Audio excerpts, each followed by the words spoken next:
Hello साथियों, नमस्कार। मैं पारस कुमार आप सभी का स्वागत करता हूं आपके अपने चैनल पारस फिजिक्स एजुकेशन में। आज इस क्लास में हम मध्य प्रदेश शिक्षक भर्ती वर्ग 3 के लिए हिंदी पढ़ेंगे, वो भी आपके सिलेबस के अनुसार। और यह इसकी 7वीं क्लास है। इससे पहले इसकी 6 क्लासें हो चुकी हैं। जिन साथियों ने वो क्लास नहीं देखी, प्ले लिस्ट में जाकर देख सकते हैं। तो चलिए स्टार्ट करते हैं प्रश्न क्रमांक 1 से।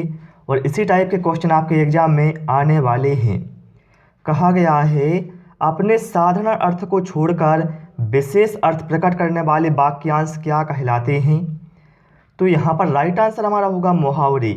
ठीक है, अपने साधारण अर्थ को छोड़कर विशेष अर्थ प्रकट करने वाले जो वाक्यांश होते हैं वह मुहावरे कहलाते हैं। ओके, इसके बाद आते हैं प्रश्न क्रमांक 2 पर। कहा गया है, निम्नलिखित में से अशुद्ध वर्तनी का चयन कीजिए। यहाँ पर क्या है, 4 ऑप्शन हैं। बताना है किसकी वर्तनी अशुद्ध है। तो जो स्वयंभू लिखा है ये तो सही लिखा है, स्वच्छंद भी सही लिखा है और स्वाति भी सही लिखा है। लेकिन ऑप्शन बी में क्या है, स्मृति। भाई जो स्मृति है वो लिखा जाता है इस टाइप से, लेकिन ऐसा यहाँ पर नहीं लिखा है। मतलब क्या है, इसकी जो वर्तनी है वो अशुद्ध है। तो ऑप्शन बी हमारा यहाँ पर राइट आंसर हो जाएगा ना। इसके बाद प्रश्न क्रमांक 3 पर आते हैं। निराहार शब्द का सही संधि विच्छेद बताना है क्या होगा।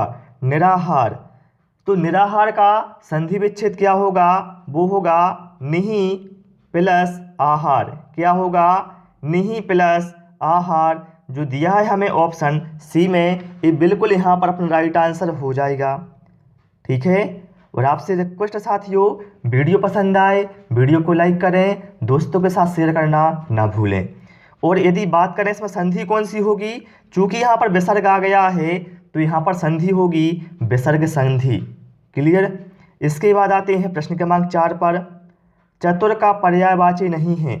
बताना इन 4 में से कौन सा चतुर का पर्यायवाची नहीं है। तो देखिए, पटु, विज्ञ और नागर ये तो चतुर के पर्यायवाची होते हैं।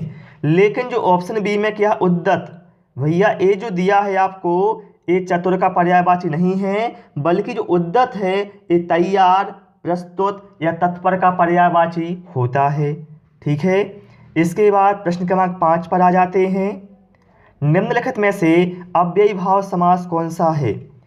तो सबसे पहले हम पता होना चाहिए आखिर अव्ययी भाव समास होता क्या है, उसके बाद ही हम इसका आंसर दे पाएंगे ना।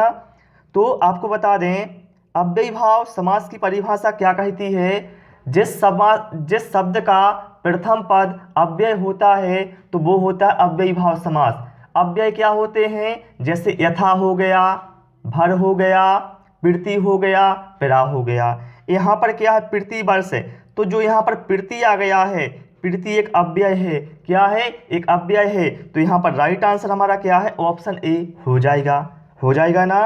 चलिए इसके बाद प्रश्न क्रमांक 6 पर आते हैं। अब यहाँ कहा गया है, यद्यपि उदाहरण है। बताना जो यद्यपि है यह किस संधि का उदाहरण है। तो सबसे पहले आपको इसका विग्रह पता होना चाहिए। क्या होता है, यदि प्लस अपि, ये होता है यद्यपि का विग्रह होता है ना। और हम जानते हैं संधि में क्या है, वर्णों का मेल होता है ना। तो इसमें देखिए, यदि का जो लास्ट वर्ण है वो क्या है, छोटी ई होगा, और यहाँ पर क्या है, छोटा आ होगा। हम जानते हैं यदि छोटी ई या बड़ी ई की बात आता है तो वहाँ पर जो संधि होती है वो होती है यण स्वर संधि। मतलब यहाँ पर हमारा ऑप्शन सी बिल्कुल राइट आंसर हो जाएगा। क्लियर। इसके बाद प्रश्न क्रमांक 7 पर आते हैं। और यदि आपको किसी भी क्वेश्चन को लेकर कोई भी डाउट रहता है साथियों, हमें कमेंट जरूर करना, हम आपको उसका रिप्लाई अवश्य देंगे। चलिए यहाँ पर कहा गया है कि माली आवत देख के कलियन करी पुकारी, फूले फूले चुन लिए काल ही हमारी बारी। बताना इसमें कौन सा अलंकार होगा।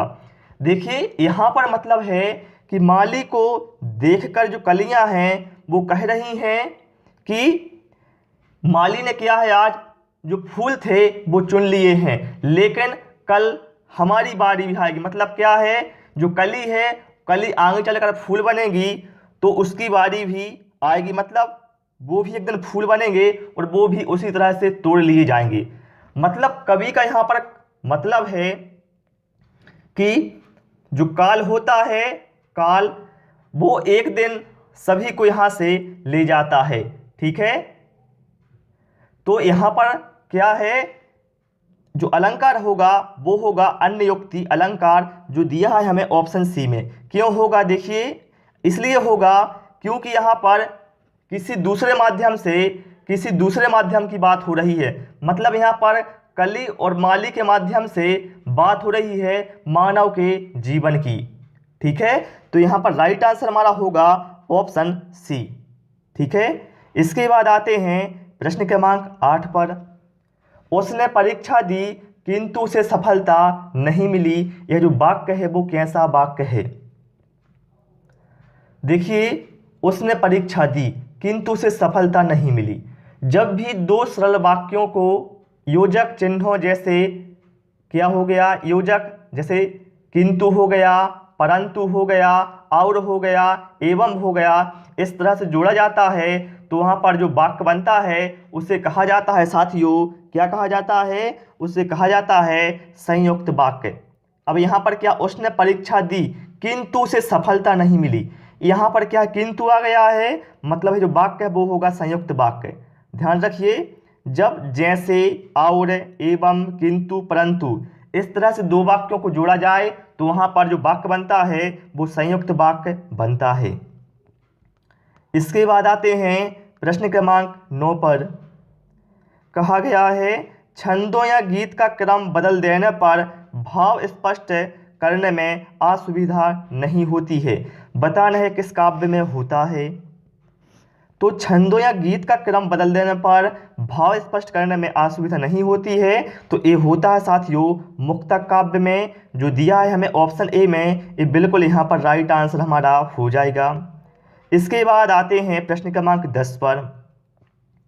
निम्नांकित में कौन भिन्न अर्थक नहीं है। अब देखिए यहाँ पर दो शब्द के जोड़े दिए हुए हैं, बताना है कौन से दो शब्द भिन्न अर्थक नहीं है। जैसे भैया गाय बछेरू, ये तो भिन्न अर्थक, मतलब दोनों का भिन्न भिन्न अर्थ होता है।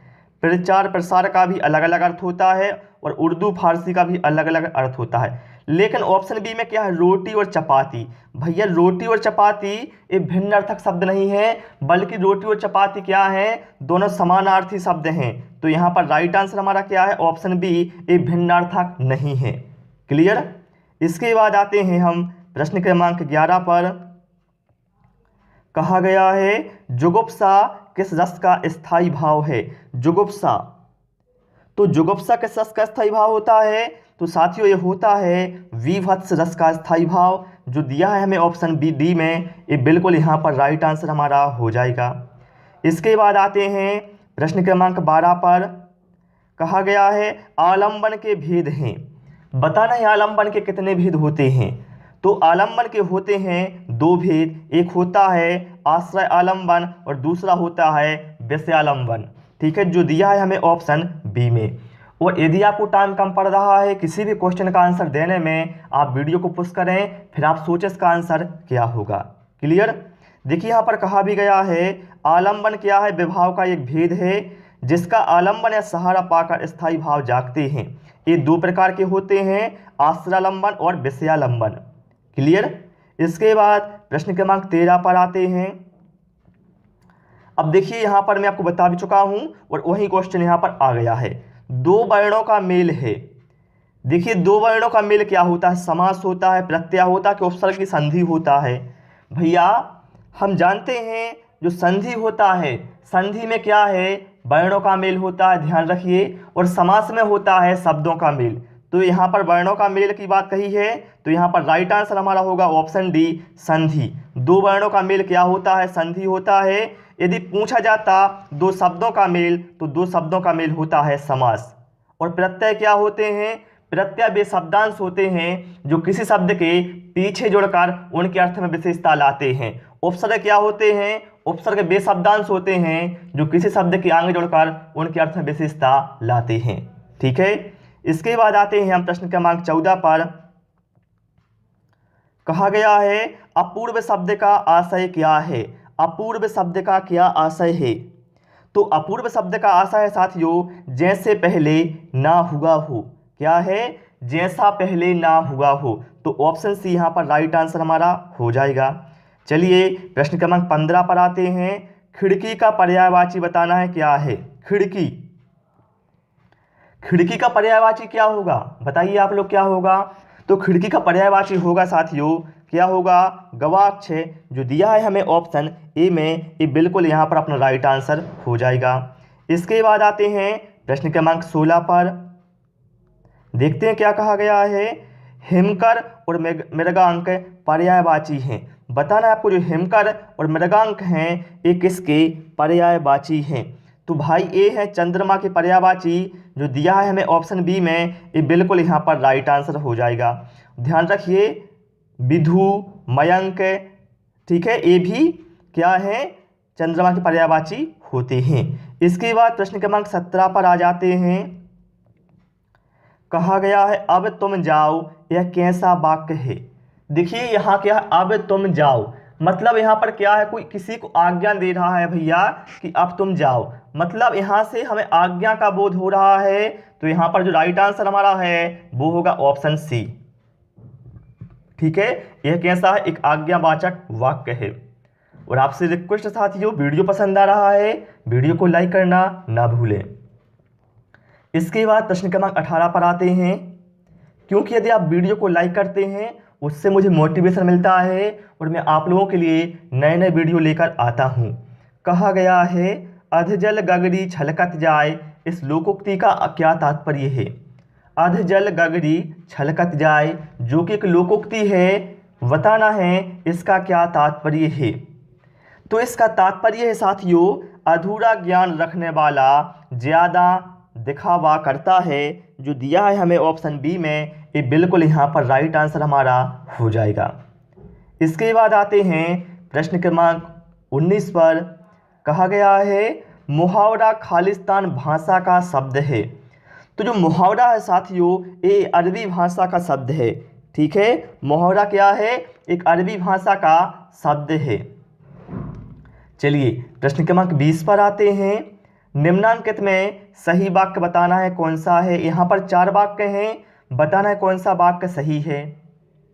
तो यहाँ पर हम देखें जो राइट आंसर हमारा है वो होगा प्रेमचंद ने गोदान नामक ग्रंथ की रचना की। जो दिया है हमें ऑप्शन ए में, ये बिल्कुल यहाँ पर अपना राइट आंसर या सही वाक्य हो जाएगा। ठीक है, तो डियर साथियों इसमें हमने 20 क्वेश्चन इंक्लूड किए थे जो कि मैंने आपको व्याख्या सहित बता दिए हैं। मुझे उम्मीद है आपको क्लास पसंद आई होगी।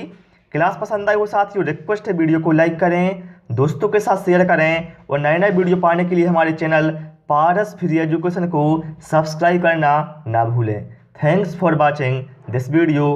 जय हिंद, जय भारत।